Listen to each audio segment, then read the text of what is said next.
प्रिय मित्रों नमस्कार। स्वागत है आप सभी का आपके अपने चैनल ज्योतिष कुंडली पढ़ना सीखे में। जैसा कि आप देख रहे हैं कि आज हम बात करेंगे लाभ भाव के स्वामी ग्रह कौन सा होता है, हम उसे अपनी कुंडली से कैसे पहचानेंगे और वो कहाँ स्थित होकर क्या फल देगा। इस पर मैंने लाभ भाव का पार्ट 1 बनाया था, जिसमें मैंने भाव 1 से लेकर 6 तक बताया था, और आज मैं बताऊंगा पार्ट 2 है आज 7 से लेकर 12 तक। जिन्होंने पहला वीडियो नहीं देखा वो देख लीजिए। चलिए शुरू करते हैं। जैसा कि ये सब इस प्रकार सबकी लग्न कुंडली होती है। अब इसमें मेरा बताया हुआ है कि ये 11वां घर जो होता है वो ये वाला घर, ये हमेशा लाभ का घर होता है, आय का लाभ का घर ये होता है। ठीक है, अब हमें इसमें देखना क्या है। देखिए इसमें शनि लिखा हुआ है और 5 नंबर लिखा हुआ है, तो इसमें बैठे हुए ग्रह से हमें अभी कोई लेना देना नहीं होता। इसमें कोई भी ग्रह बैठा हुआ हो अभी वो हमारा लाभेश नहीं होगा। हमारा लाभेश होगा ये नंबर। अगर आपकी कुंडली में नंबर नहीं पड़े हुए हैं तो नीचे डिस्क्रिप्शन में जाइए और पार्ट 1 से 6 देख लीजिएगा, उससे बेसिक नॉलेज आ जाएगी। और नंबरों का वीडियो भी मैंने एक स्पेशल अलग बनाया हुआ है। तो हम बात कर रहे थे इसमें जो नंबर लिखा होता है वो हमारा भाग्येश का ग्रह निर्धारित करता है। तो अब नंबर से कैसे पहचानेंगे, देखिए मैं शुरू से सिखाता आ रहा हूँ। ये नंबर हैं, ये ग्रह हैं। 1 नंबर लिखा होता तो मंगल होता, 2 होता तो शुक्र होता, इसी क्रम में ये नीचे तक होते। चलिए इसको और आसान करते हैं।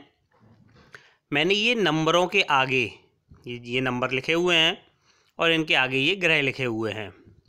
देखिए आप 1 8 होगा तो मंगल होगा, 2 7 होगा तो शुक्र होगा, इसी तरह से जो 4 होगा चंद्र होगा, 5 होगा सूर्य होगा। ये मैंने सब बता दिया। अब जैसे यहाँ हम देख रहे हैं 5 नंबर लिखा हुआ है, तो 5 नंबर का मतलब होता है सूर्य। तो यहाँ जो आपका लाभेश बनेगा, इस कुंडली में जो लाभेश बना वो बना आपका सूर्य। अब सूर्य कहाँ स्थित है, आपको सबसे पहले क्या देखना है कि आपका लाभेश कौन सा ग्रह बना। इसमें जो ग्रह बैठा है वो नहीं, इसमें जो नंबर बैठा है उसके अनुसार यहाँ इस चार्ट से आप जान जाएंगे कि आपका लाभेश क्या है। अब वो बैठा कहाँ है, इस कुंडली में बैठा है, देखिए दूसरे घर में। ये है दूसरा घर। घर हमेशा यही रहते हैं, पहला दूसरा तीसरा, और इसी क्रम में देखिए मैंने ये लिख रखा है सारा। ये 12 घर तक यहाँ तक होते हैं। इस कुंडली में दूसरे घर में बैठे हुए हैं, तो ये मैंने पिछले वीडियो में बता दिया था। देखिए जैसे कि आप देख रहे हो यहाँ आय लिखा हुआ है, केतु गुरु शनि 3 ग्रह लिखे हुए हैं। तो अभी हमें इन ग्रह से कोई लेना देना नहीं, हमें सिर्फ ये 9 नंबर देखना है। 9 नंबर किसका होता है, गुरु का। आप देख लीजिए 9 और 12 दोनों गुरु के हैं, तो 9 नंबर किसका हुआ, गुरु का। तो गुरु कहाँ बैठा हुआ है, अपने ही घर में बैठा हुआ है, यहीं पर बैठा हुआ है 11वें घर में ही, है ना। अब हम बात करेंगे आज कि यदि लाभेश 7वें घर में हो, क्योंकि 1 2 3 4 5 6 अगर आपका इन घरों में है तो आप पिछला वीडियो देख लीजिएगा मेरा।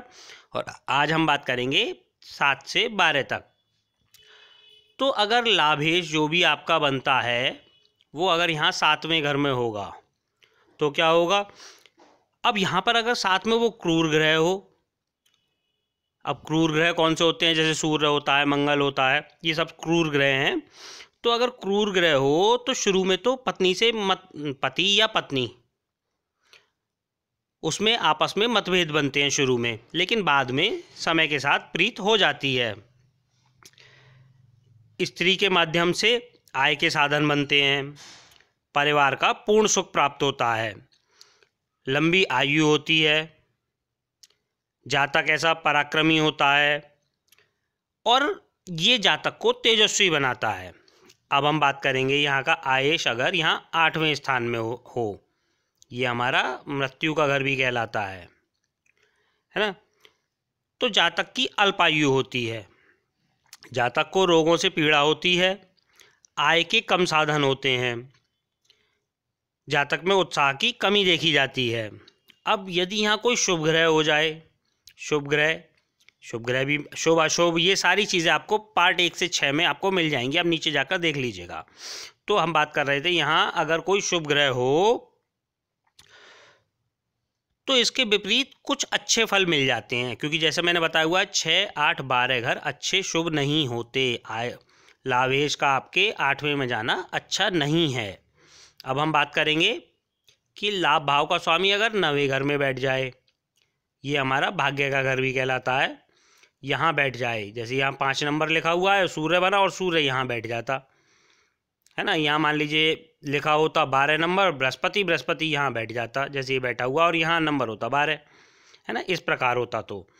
तो हमारा जो भी बनता है ग्रह वो यहाँ 9वें घर में अगर बैठ गया तो जातक गुणी होगा, शास्त्रों का जानकार होगा, धार्मिक कार्य में जातक की रुचि होगी,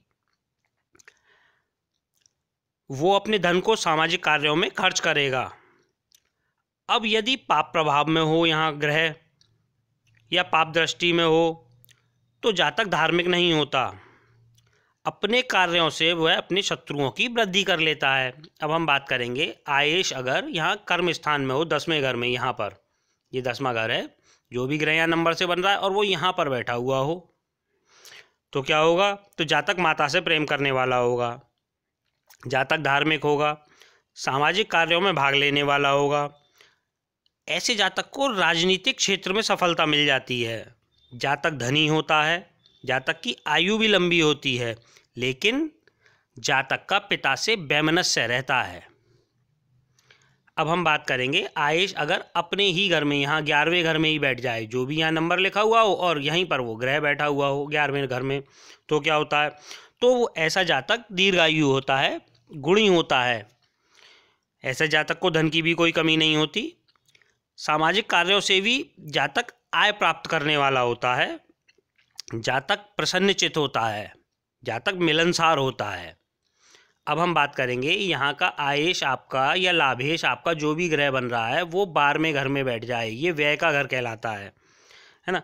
तो यहाँ पर अगर होगा तो जातक चंचल स्वभाव का होगा, उसे भौतिक सुखों की प्रबल इच्छा होगी, वो ज़्यादातर अपनी आय का हिस्सा जो खर्च करेगा वो भौतिक सुखों के लिए करेगा।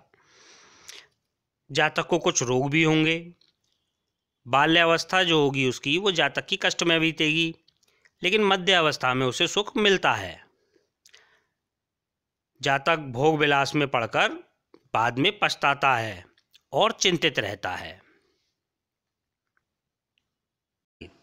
प्रिय मित्रों, आज इतना ही। धन्यवाद।